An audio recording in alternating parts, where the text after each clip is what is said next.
Good morning boys.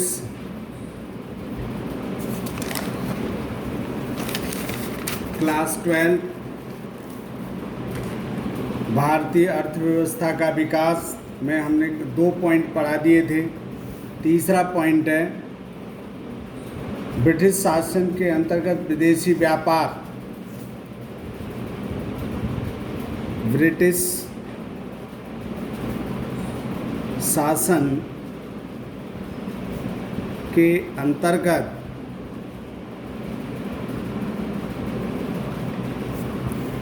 विदेशी व्यापार।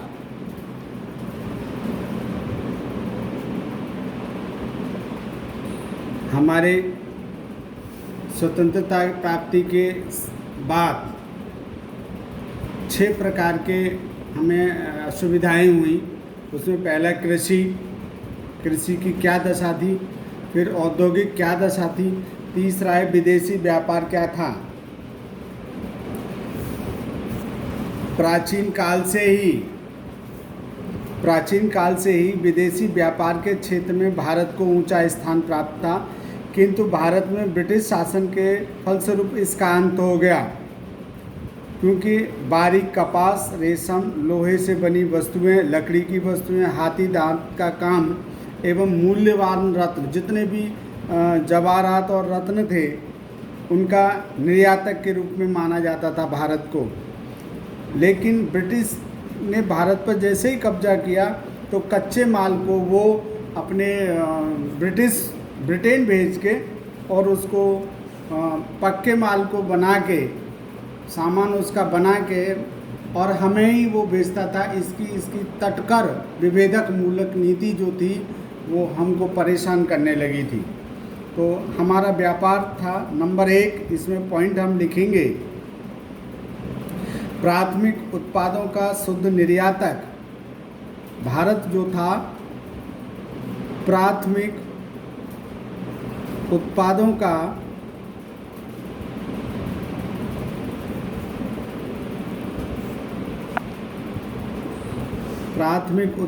का शुद्ध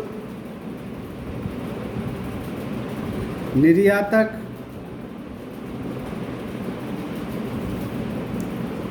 एवं तैयार वस्तुओं का शुद्ध आयातक एवं तैयार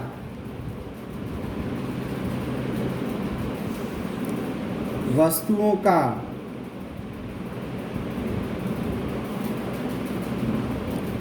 शुद्ध आयातक था।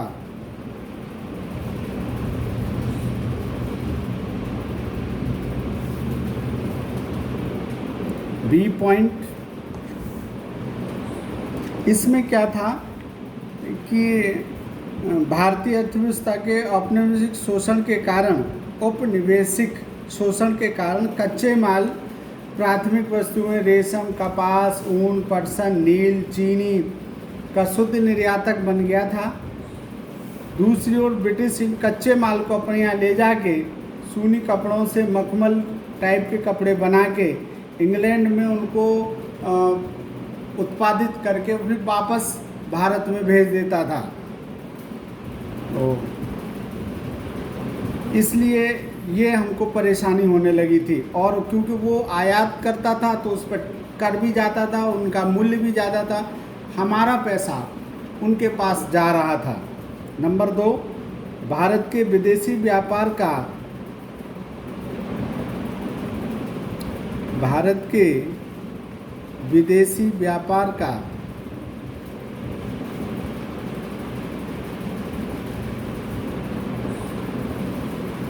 एकाधिकार नियंत्रण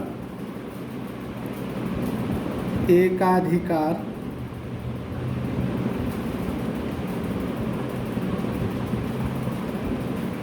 नियंत्रण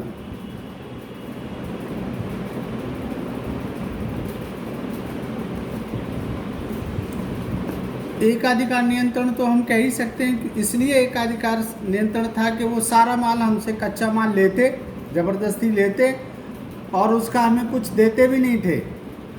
एक तरह के हम उनके बंधुआ मजदूर हो गए थे। और बंधुआ मजदूर होने के कारण